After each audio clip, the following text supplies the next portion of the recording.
I'm Carlina Rivera. I'm Councilwoman representing District 2.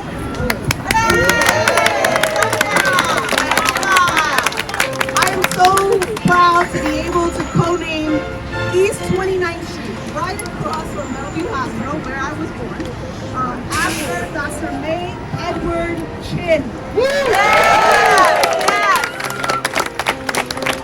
Dr. Chinn was a pioneer in healthcare, medicine, and science. She was the first African-American woman to graduate from Bellevue Hospital Medical College, now the NYU Grossman School of Medicine. And the first woman to ride ambulances on emergency calls from Harlem Hospital.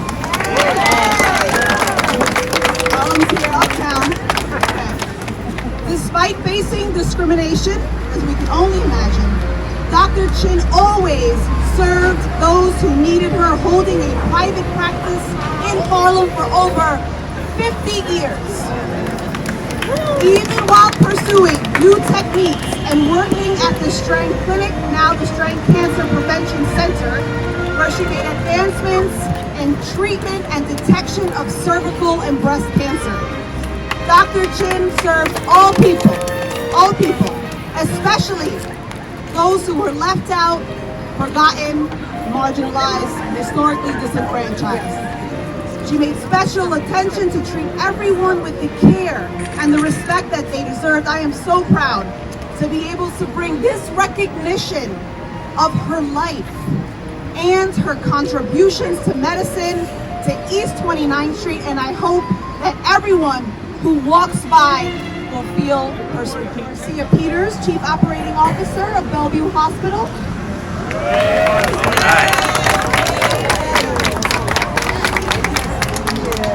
She was a pioneer in a lot of the things that she did. She did significant work at Harlem, for the Harlem community and at Harlem Hospital. And as you heard also, she was involved in groundbreaking work on cancer detection, women and children in the community. She was a highly intelligent and multi-talented person. She could have been a concert classical pianist.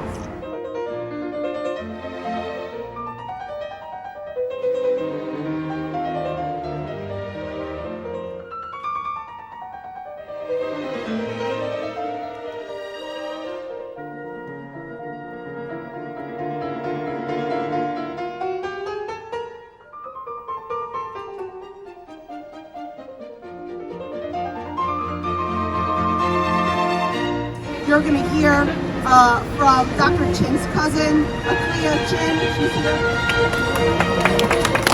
Wow, this is incredible. What an honor to the family.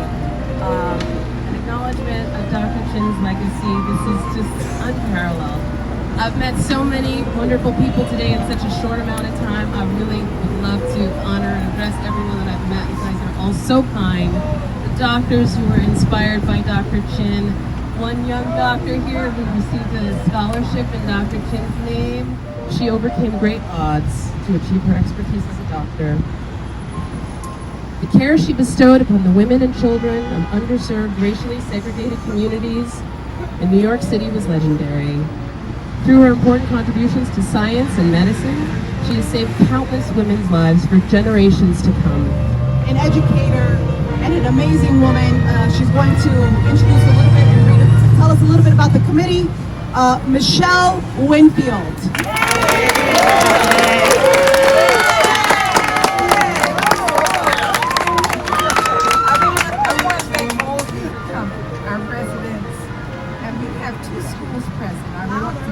I want to make sure that you know the Churchill School that's located on East 29th Street, they are here. The Thurgood Marshall Middle School, High School, they are here.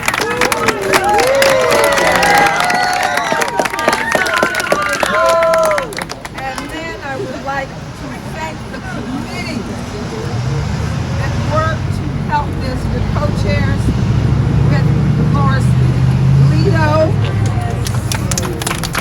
Dr. Samuel D. Albert, Matthew A. Bondi, Elizabeth Cohen, the Honorable Louise Dankberg, Burl Edgecombe, Glenn Hunter, and he's here from the Harlem Cultural Archives Historical Society. Gregory Lambert, I want you to know without him, he's the backbone of this community, always. Christine Merritt, the Sorority Incorporated member here, and let me tell you, she does a bang-up job. Anna Mikalava, our great petitioner, getting all these signatures for the street. Chief Dwayne C. Perry, he is the chief of the Ramapo Lenape Nation. He is a member. And Claude L. Winfield has been our advisor from the beginning. So we thank you, and Harlem Hospital has also arrived. Thank you very much. I want to bring up someone who has been doing great work in this neighborhood, who was a former city councilman, but is now, well, we are lucky enough to have him now as our Manhattan Borough President, Mark Levine. Thank you, council member. You know, you can't get a street co-naming unless the council member passes a bill. So Carlina literally did this. Let's give her another big round of applause. By far the biggest cheer this morning has been from the students at Thurgood Marshall Middle and High School.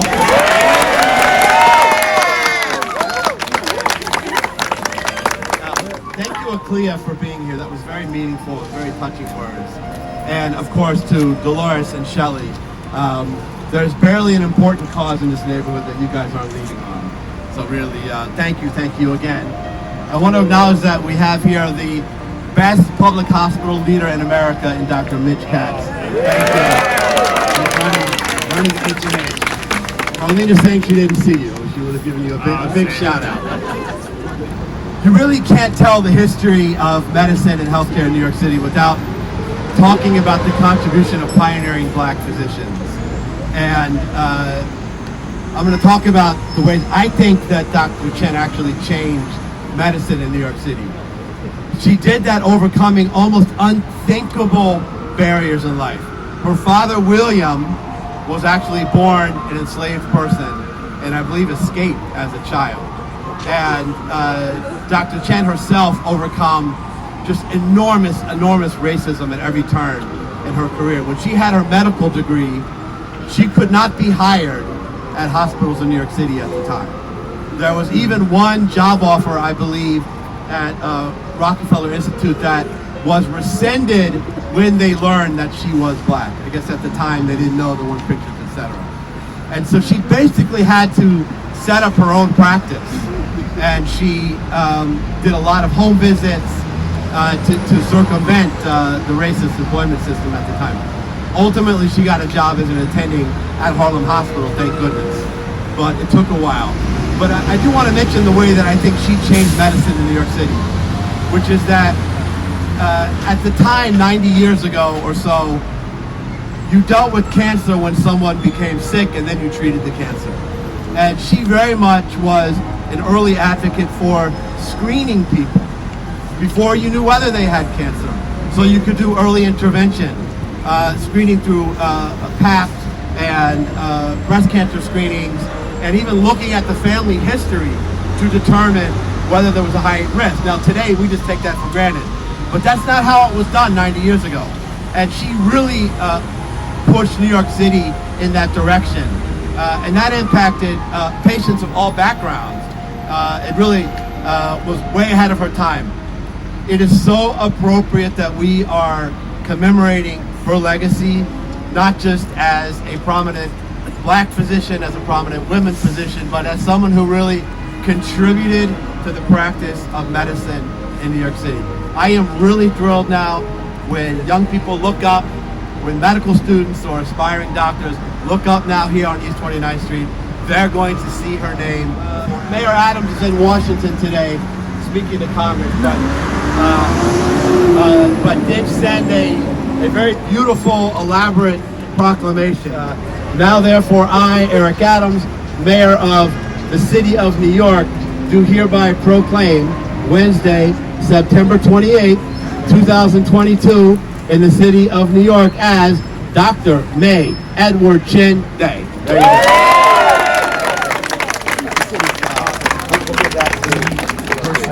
I want people to understand how important this day is, this celebration, and this acknowledgement. And now I want to bring up our Assembly member, Harvey Epstein.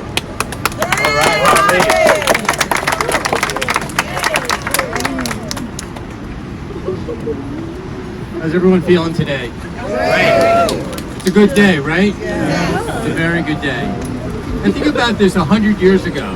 Think about 1926 in the United States, where Dr. Chinn became a doctor in New York. Think about what it was like in 1926. Think about what the racism she experienced at that time, the sexism she experienced at that time. We even got the right to vote in the 1920s, right? Think about what she did, what kind of trailblazer she was. Think about 1933. She got a master's degree in the middle of the Great Depression. What kind of human spirit did she have? What kind of amazing human being she was? We are honored to be able to honor her.